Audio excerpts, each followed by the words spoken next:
Hi, it's Lillian Vanelli again, back with, I guess, what you would call part two of my dream series. Yeah, we'll call it that. That's fine. This one is more specific. This one, well, more recent.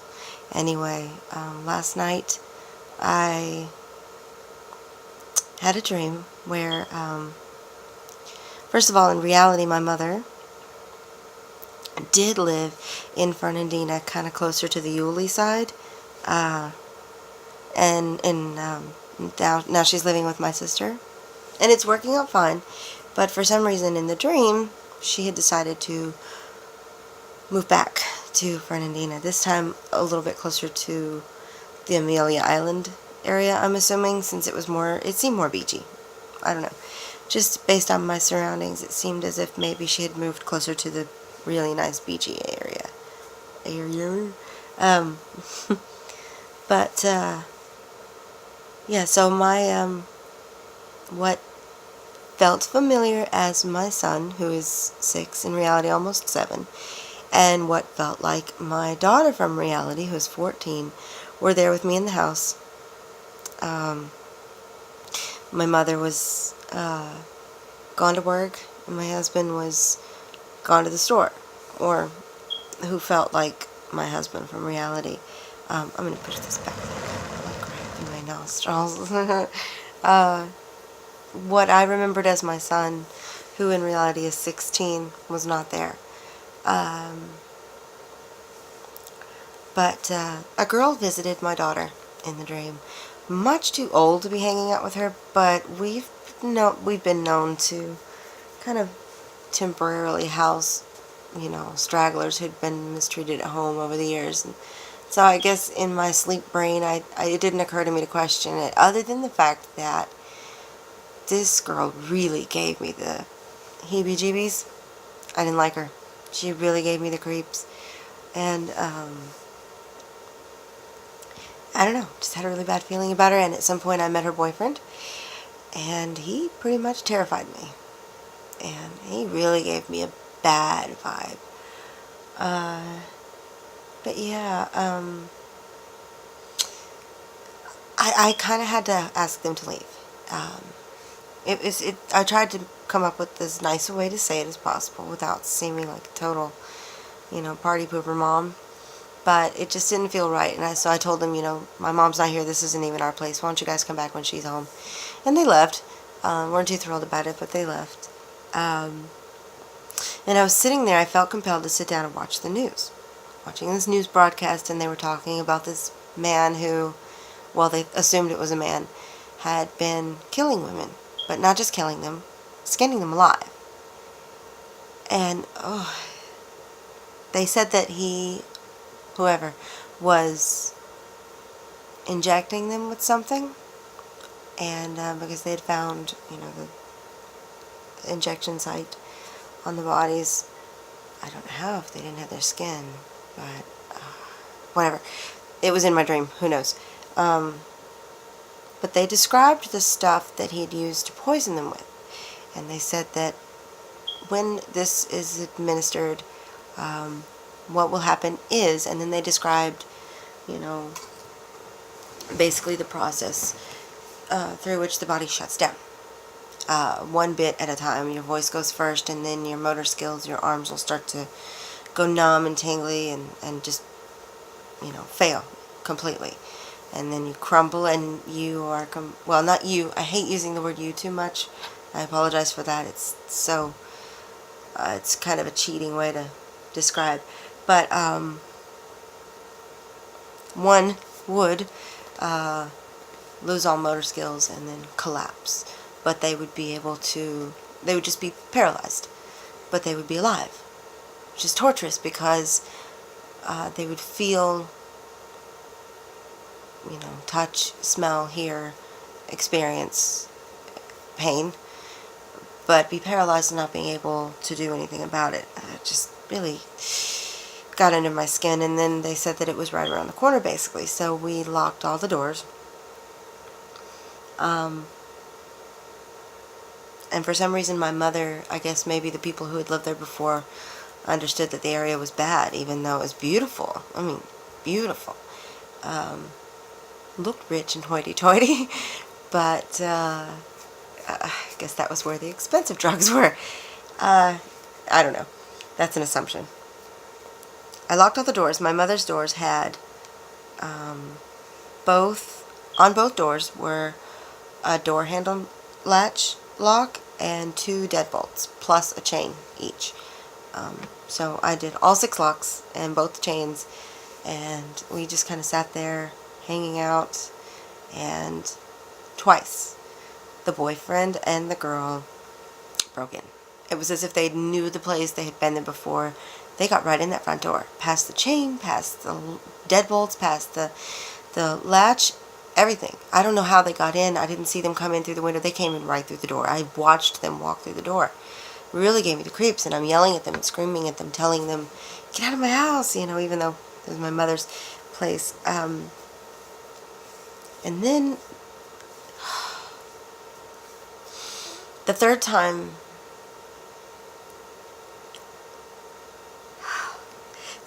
they broke in, a man was with them who seemed like something about the situation insinuated that he was the girl's father. I'm not sure why, but that's how it felt. Some things you just kind of know as you're dreaming them.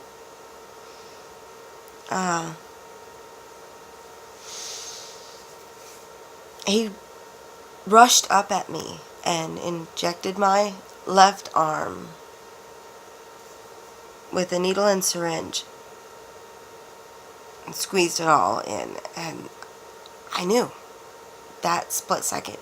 I knew from watching the news broadcast, and I screamed at my daughter, get out, run, go find your daddy, find the police, something. And I was really shook up.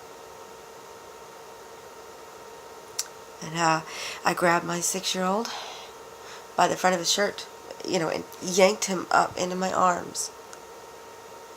I knew that I had to run as fast, as far, and as soon as I possibly could and get away from him. Of course, this guy knew.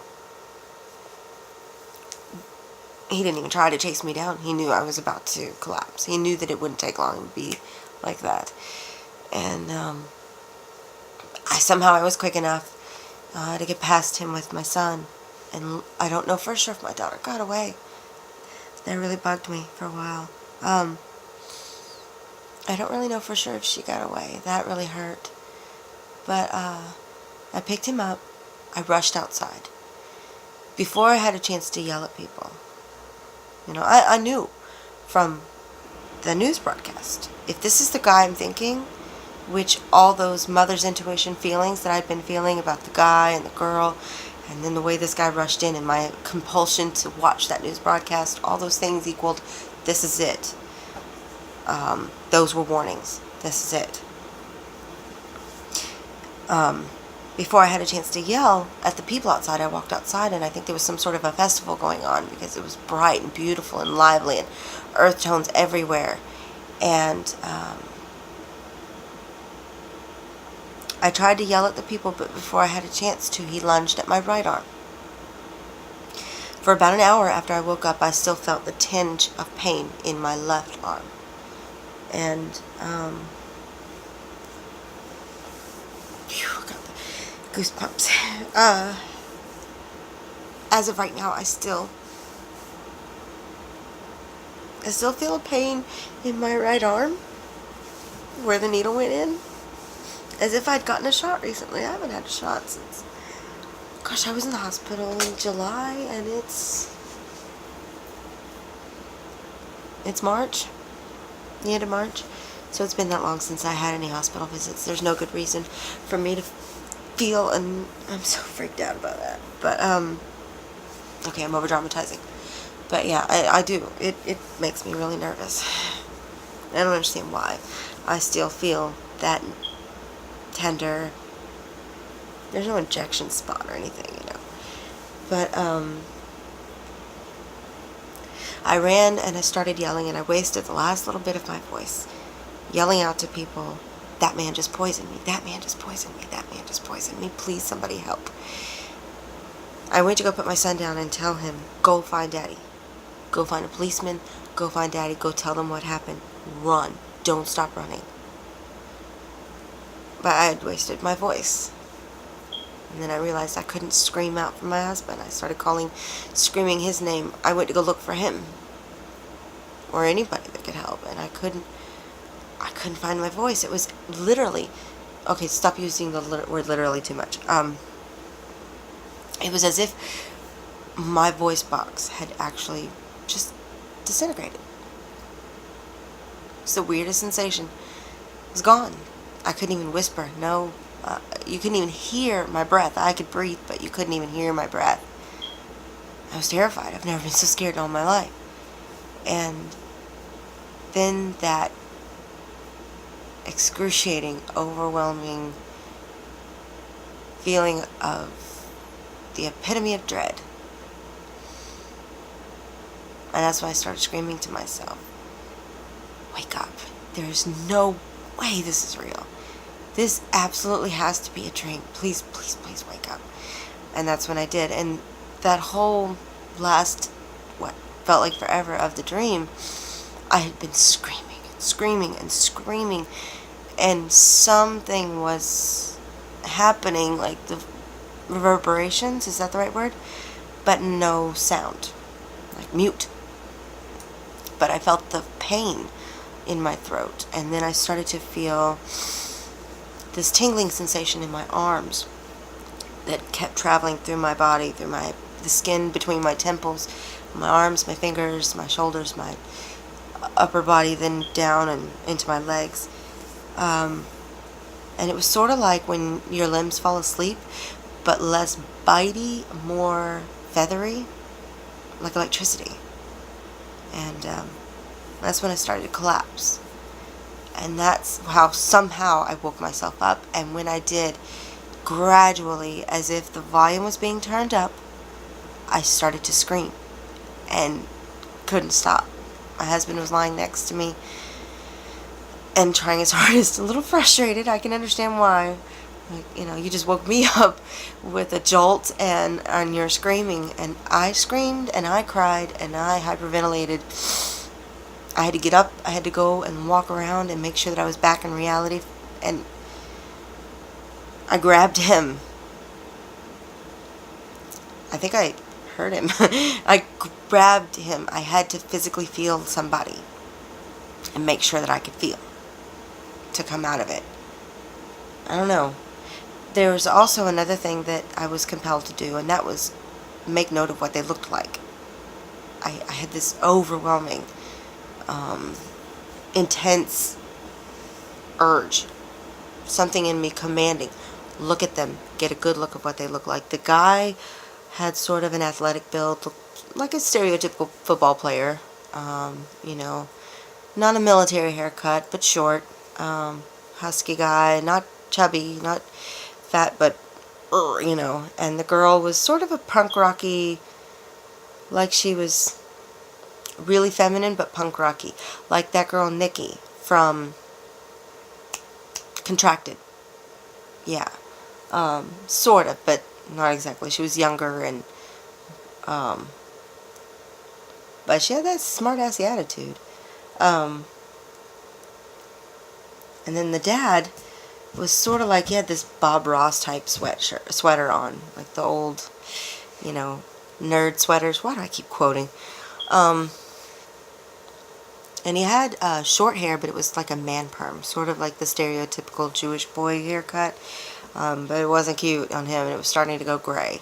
He had khaki pants on, and I don't know why, but I felt compelled to make note, because once I came out of this one, I had that gut feeling again, like, something about this dream is substantial. Don't forget these things. Get this documented as soon as possible, just in case. You could just be losing your mind, and like I had said in the video before, maybe this is just your brain's way of saying, get up off your butt, stop talking about your dream of writing. Here's your stories. You need these. Keep track. And then later on, you could put this on paper. And make a collection of the stories. So from now on, what I'm going to do is I'm going to start sharing these things with you, especially the most intense ones. This is the most intense dream I've ever had. I can't tell you how terrified I was. It was as if I pulled these things, like a very Nightmare on Elm Street kind of thing. I'd pulled these emotions, these feelings, these things out of my dream. The sore throat that I had not felt until the dream. The prickly sensation in my left arm that lasted for an hour, and the one that is still in my right arm. That's pretty freaky. So, but it's been 15 minutes now, and you guys have put up with my rambling for as long as you're probably willing to tolerate, and I do appreciate that quite a bit. If you paid attention to this all the way through, I do appreciate it, and take it easy on me in the comments if I do post this on YouTube. I get that I'm neurotic, I don't need to be told, so I'm a bit of a nutcase. I apologize for that, but then again I don't. So, I like me. I just don't understand why anybody else would. Yeah, that's good. Alright, well, you guys have an awesome day, night, afternoon, whatever, week, and I'll see you in my next video. Adios.